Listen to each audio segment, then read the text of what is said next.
हाय.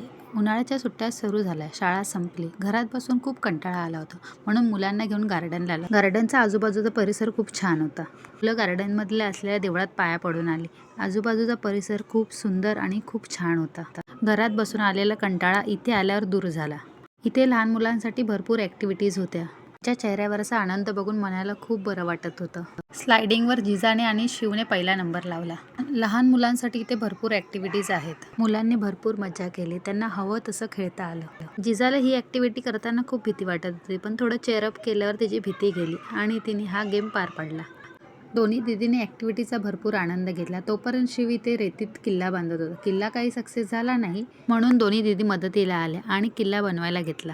गार्डनमधून बाहेर पडायचं मन होत नव्हतं. गार्डनमधून बाहेर पडलो आणि हे एक फुलाचं झाड दिसलं. कुठली फुलं होती माहीत नाही, पण सुगंध मात्र खूप छान होता. तुम्हाला जर माहीत असेल हे झाड कुठलं आहे तर कमेंटमध्ये नक्की सांगा. खूप सुंदर अशी फुलांची झाडं होती.